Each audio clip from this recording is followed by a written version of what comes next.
Fala pessoal, hoje eu vou trazer um tema muito importante para todos nós da área de suprimentos, que é a produtividade. Como que nós podemos trabalhar todo esse processo que está cada vez sendo mais complexo dentro da área de suprimentos, com uma produtividade em alta e obter melhores resultados em nossos processos. Quando a gente fala, né, sobre a produtividade, o que é a produtividade é ser uma pessoa, né, dentro da área de suprimentos, que você tem aquela capacidade de executar tarefas, trabalhar com tudo aquilo que você precisa gerar de informações, olhando para uma perspectiva econômica e também de gerenciamento de tempo, que isso é muito importante, porque nós precisamos cada vez produzir mais e ter um controle melhor das nossas atividades, para que nós não fiquemos ali assoberbados com muitas coisas e ali trabalhando com uma produtividade baixa e até fazendo mal para a nossa saúde física e mental. Então, eu resolvi trazer para vocês as 7 estratégias para melhorar o nosso tempo na área de suprimentos. Primeiro, você precisa fazer um planejamento diário. Por que você precisa trabalhar com planejamento? Para que você não fique assoberbado achando que você não está produzindo e recebendo cada vez mais demandas. Então, o planejamento diário é muito importante. Comece cada dia que você estiver chegando dentro da sua área de suprimentos, sabendo exatamente, pelo menos, as 2 primeiras horas, o que você tem para fazer lá. Faça uma lista de tarefas. Eu digo muito isso para as pessoas que estão trabalhando comigo, que no momento que você faz uma lista de tarefas, ou seja, que você planeja e coloca isso dentro da sua agenda, você vai ter uma melhor produtividade dentro do seu momento ali de trabalho. Depois você precisa o organizar. Hoje a gente tem tantas IAs, tantas formas tecnológicas, que não tem mais aquela desculpa, mas eu acabo esquecendo de botar isso num pedaço de papel. Digitalize. A gente fala muito da digitalização da área de compras, mas a gente mesmo acaba não se digitalizando. Digitalize.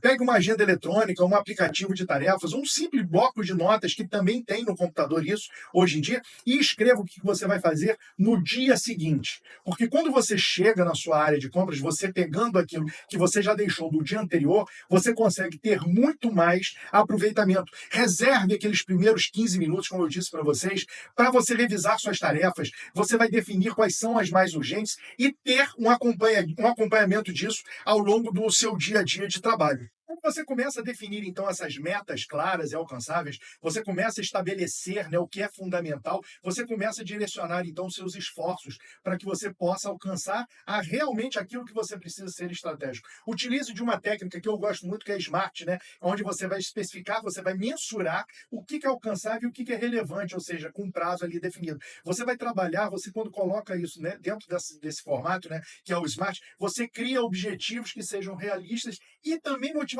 porque não adianta você só realizar suas tarefas se você não estiver motivado, né? E quando você realiza um bom planejamento, você acaba se motivando. Por exemplo, quero terminar meu projeto. Diga, quero finalizar a primeira parte do meu projeto até sexta-feira. Você viu como que o seu mindset começa a mudar, a ser diferenciado? Você começa a programar para o futuro aquilo que você precisa fazer naquele momento. E quando nós priorizamos a nossa tarefa, né, quando nós priorizamos o que é urgente, o que é importante, quando você trabalha com uma matriz de tudo aquilo que é urgente e sempre vão exercer pressões, outras áreas vão exercer pressões em cima de nós, compradores, e também do dia a dia muito grande, mas você tem que saber o que é urgência para eles, e talvez não seja para você, ou o que é importante para eles e talvez não seja importante para você. Você tem que saber a estratégia da sua empresa. Que muitas vezes eu venho para você e falo assim, poxa, preciso comprar um lápis com muita urgência. E você tem ali um processo que você está comprando uma bomba centrífuga gigante para você entregar para o projeto colocar ali um milestone de pagamento. O que é importante? É o lápis ou esse processo? Ou seja, você vai começar a definir o que é importante e o que também é urgente dentro da sua área. Use uma matriz, como eu disse para vocês, utilizarem a matriz SMART, use essa ferramenta, essa matriz Eisenhower, que ela vai classificar exatamente as tarefas dentro de quadrantes, onde você vai ter ali quadrante dos urgentes e importantes, os importantes, mas não urgentes. Tem essa definição, né? Os urgentes, mas não importantes, e nem urgentes e nem importantes. Um lápis não é urgente, não é importante agora. Essa pessoa pode muito bem buscar esse lápis dentro de outras áreas, ou seja, você também tem que entender se aquilo ali está sendo você está sofrendo uma pressão muito grande para algo que não é urgente nem importante. Você precisa se concentrar primeiro nas tarefas, tanto urgentes quanto importantes, para você maximizar a sua eficiência. E nesse momento você vai evitar, né, multitarefas, que embora possa parecer ali eficiente, as multitarefas podem diminuir muito a sua produtividade. Você precisa se concentrar em uma tarefa por sua vez, até você completá-las antes de você passar para uma próxima. Porque senão você engargala, você começa a atropelar o seu processo e ali você não vai conseguir trabalhar de maneira eficaz e eficiente. Você precisa ajudar a manter a qualidade do seu trabalho, reduzindo então o tempo e pedindo ali para que você mesmo se organize, né, organizando ali o tempo perdido ao mudar, por exemplo, de uma tarefa para outra. Então, um exemplo é dedique blocos de tempos específicos para cada tarefa sem interrupções. Dentro da página da To Be Supply, eu ensino gestão do tempo, onde você tem a técnica de Pomodoro, ou seja, ela exatamente vai te dar essa noção clara e vai te ensinar a trabalhar em cada tarefa sem interrupções. Uma outra linha que você deve seguir é que você precisa estabelecer prazos realistas. Não dá para você, ao absorver uma tarefa, falar, tudo bem, eu faço agora. Não, agora não existe. O agora não existe. Você vai começar a tarefa, você vai começar a realizar aquela tarefa naquele momento e você vai olhar ali os prazos, a ajuda, você vai começar a trabalhar com mais eficiência e você vai acabar tendo um foco, uma motivação melhor. Ou seja, seja realista ao estabelecer esses prazos. Você não pode ficar com um impostor, que a gente chama, né, na análise de perfil do DISC, um impostor de super-homem.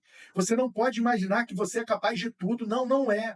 Não é. Quando a gente olha para dentro da nossa vida e da nossa vida profissional, principalmente pessoal, a gente tem que entender os nossos limites. E devido aos grandes projetos que você tem na sua área profissional, em etapas menores, quando você quebra isso em etapas menores, cada um com seu prazo próprio, isso é muito melhor. Você vai ver que o prazo se torna muito mais gerenciável e ali menos intimidante para você. Você consegue absorver aquela carga pesada, né? De uma maneira que você fala assim, eu consigo fazer, mas você tem que fazer exatamente essa divisão para que você possa absorver melhor. Por exemplo, se você tem um relatório grande para você entregar naquele momento, em 2 semanas, estabeleça marcos. Faça igual aos projetos, quebre em marcos. O que você precisa fazer? Você vai revisitar a literatura, você vai revisar a coleta de dados, você vai redigir aquele relatório, ou seja, você vai começar a quebrar aquilo em etapas e você vai ver que isso é muito mais fácil de você gerenciar. Uma outra estratégia que eu falo aqui muito é eliminar as distrações. Quando você identifica e minimiza essas distrações no ambiente de trabalho, você pode começar a ser mais produtivo. Hoje o mundo está muito conectado. Então você tem que saber se aquela distração que você está tendo ali, ela é em prol do seu projeto ou não. Você tem horas para entrar no Instagram, no TikTok, no LinkedIn, ou ver uma notícia, mas naquele momento que você está trabalhando, você tem que evitar. Então, muitas vezes, você tem que saber como que você pode minimizar essas distrações. Estabeleça horários específicos, por exemplo, para você ver e-mail, para você ver mensagem, para você ir tomar o café, né, se comunicar com o seu colega, que é importante, tá? Fazer um networking, isso é muito importante, mas você precisa minimizar essas frequentes, essas interrupções frequentes. Você, por exemplo, você pode. Eu faço isso dentro da minha área. Eu reservo períodos de 30 minutos durante o meu dia para verificar e responder e-mail. Se for importante, as pessoas vão te ligar, vão chegar na sua mesa, vão passar uma mensagem para você que você vai ver, mas assim, reserve 30 minutos. Ao longo de 4 horas, você reserva 30 minutos e ali você pode trabalhar continuamente ao longo do seu dia sem essas interrupções. Eu não digo para que você não tenha pausas, você precisa de pausas regulares e são essenciais para você manter a sua produtividade e principalmente a sua saúde mental. E como eu comentei com vocês há minutos atrás, use a técnica Pomodoro, que alterna períodos de trabalho com trabalhos focados com pequenas pausas. O seu cérebro vai ser treinado para isso, ou seja, isso vai ajudar o quê? O seu esgotamento mental. O seu nível ali de energia, ele sempre vai estar adequado, porque quando você faz isso, você simplesmente diz para o seu cérebro, agora vamos reduzir o estresse, porque eu vou sair desse momento para 5 minutos tomar um café, tomar uma água, levantar, dar uma esticada no corpo, e vou voltar imediatamente para fazer, então, aquele processo ou aquele projeto ou tocar aquele assunto. Então, quando você faz pausas, né, de 5 minutos em ciclos, né, de 15, em 30, você vai ter mais capacidade de absorver o que você está trabalhando. Então, façam pausas regulares. Mas agora, não é pausa para você se distrair, é pausa para você se desestressar. Ou seja, pausas onde você vai ter um objetivo com aquele tempo que você vai estar dando para você e para o seu cérebro. Eu digo, né, por que que é recomendável você seguir essas dicas, né? Quando você implementa as estratégias de gestão de tempo, isso melhora significativamente a eficiência, a satisfação no trabalho, a sua satisfação. Não só a satisfação de quem, para quem você está trabalhando, aumenta a satisfação do seu trabalho. Quantas e quantas vezes nós não encontramos compradores, né, pessoas de compras muito feras e que dizem o seguinte: pô, eu estou estressado, eu não estou gostando mais da minha área. Talvez é porque ele não saiba como trabalhar, ele não esteja tendo um planejamento, uma estratégia eficaz para trabalhar com pressão e absorver tudo aquilo que está sendo feito. Então você precisa se reeducar, planeje o seu dia, tenha metas claras, priorize tarefas, multitarefas, estabeleça, evite, né, as multitarefas, estabeleça os prazos, seja realista, não tenha a vontade de querer ser super-homem, ou seja, evite distrações e faça pausas regulares. Eu comento isso muito. Não pode existir a forma de você falar: eu sou uma máquina. Não, não é. Ninguém aqui é uma máquina. Todo mundo, nós temos os nossos processos e precisamos do nosso tempo.